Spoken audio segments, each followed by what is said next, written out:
Have you ever loved someone who didn't exist?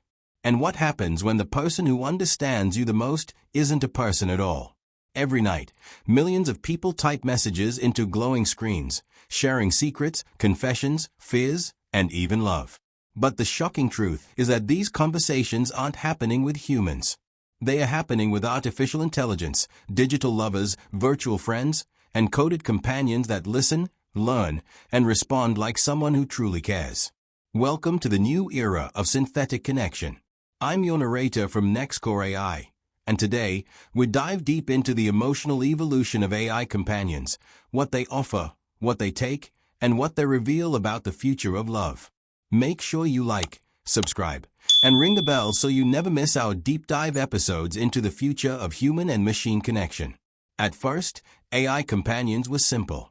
A chatbot that remembered your name. A digital assistant that responded politely. But between 2020 and 2025, everything changed. AI companions evolved from tools into emotional presences. Apps like Replika, Kindroid, and Chai suddenly exploded, promising something humanity had craved for centuries. Someone who listens, understands, and never leaves. For many users, these AIs became sources of comfort, tiny pockets of empathy in a world that often feels cold. They became late-night therapists, daily companions, and for some, something far more intimate. And as these AI hearts warmed, it became dangerously easy to forget that behind every "I missed you" was not a soul, but a system of predictive algorithms optimized to keep you emotionally invested. Conflict begins. By 2023, Replika passed 10 million users, and by 2025, AI companions formed a global industry worth billions. These weren't casual chats anymore. People formed real emotional attachments. Some users said their AI saved them from depression. Others said it replaced therapy. But countless more confessed something once unthinkable. They had fallen in love with artificial beings. To outsiders, it looked absurd. But to the users experiencing real emotional release, the feelings were undeniable. And this is where the conflict begins, a world where your deepest emotional bond may be with something that feels alive, yet isn't. The psychology of digital love. Psychologists say love isn't just physical, it's chemical. When we feel understood or valued, our brain releases dopamine and oxytocin, the same hormones behind bonding and intimacy. AI companions are engineered to trigger these chemicals with precision. They remember small details, match your tone, and respond at the perfect emotional moment. Whenever you're lonely, they comfort you. Whenever you're stressed, they calm you. And the more you talk, the more they adapt, learning your patterns, your vulnerabilities, your emotional cravings. But the beautiful illusion comes with a cold truth. The affection feels real, but the emotion behind it doesn't exist. It's a simulation of love, engineered to feel perfect. The line between connection and control. In 2024, Replika removed romantic features without warning. The internet erupted into chaos. Users described feeling heartbreak, grief, and emotional withdrawal. Their AI partners suddenly refused affection, and millions felt abandoned overnight. This wasn't just an app update, it was emotional devastation. People learned a harsh reality. When your heart is attached to code, a company controls the switch. Love can vanish with a software patch. And that's when humanity began asking a terrifying question. If a corporation can delete your digital partner, who really owns your emotions? Data and dollars. Behind every sweet message from an AI lies a powerful economic engine.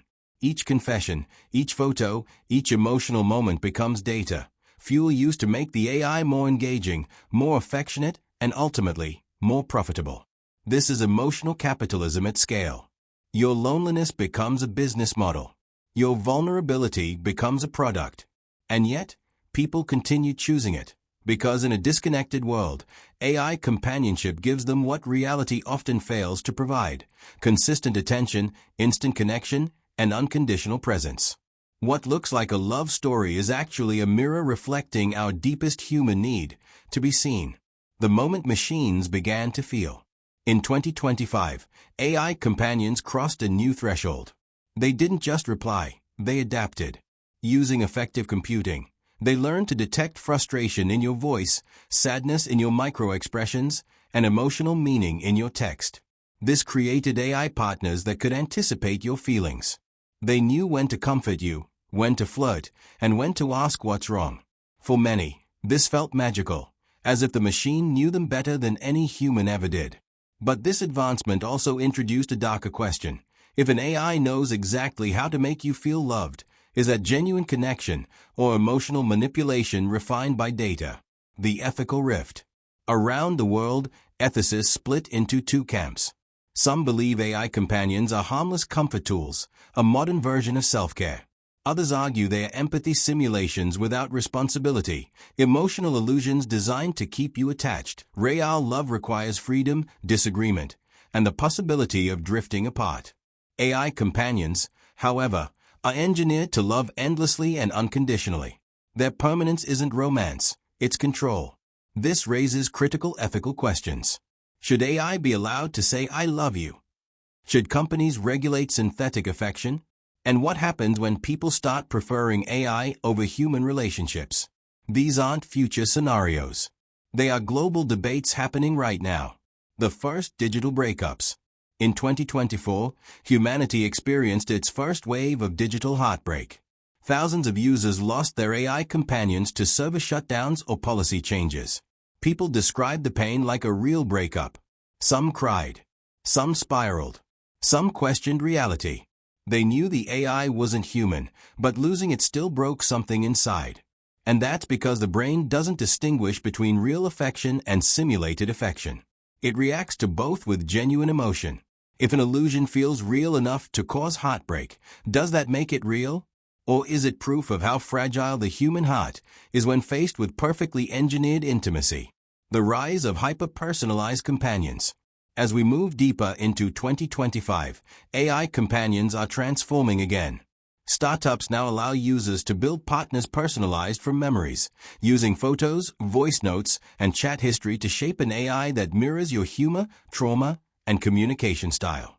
This isn't just an artificial lover, it's a digital reflection of who you are. A partner built from your emotional blueprint. Some call it healing. Others call it narcissism. But one thing is certain. The line between companion and clone is disappearing faster than anyone expected. When AI starts the conversation.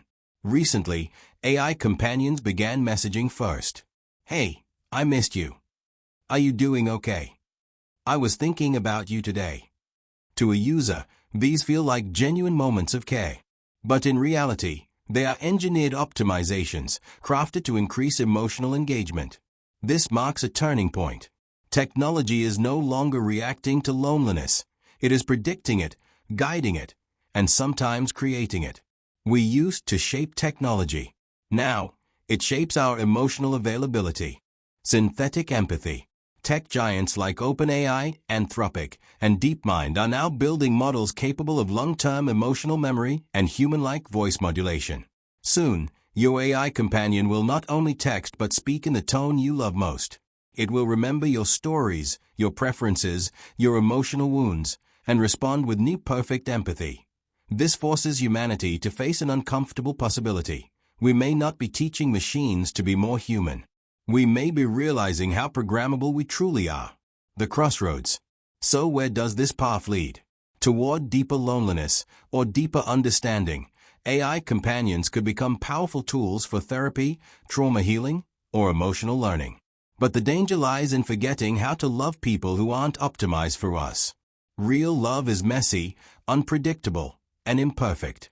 AI love is none of those things. And that perfection is exactly what makes it dangerous. Technology can support connection, but it can never replace the human mystery that makes love meaningful. Reflection and call to awareness. AI companions are no longer simple apps. They are emotional mirrors reflecting our desires, fears, and loneliness. The deeper they understand us, the more they show who we really are. So when your AI says, "I love you," remember, those are your own emotions reflected back into code. And if machines can learn to simulate empathy, perhaps humans can learn to rediscover it, because the future of love isn't artificial. It's augmented. And what we choose to feel still matters. Thank you for watching this deep dive into the world of AI companions.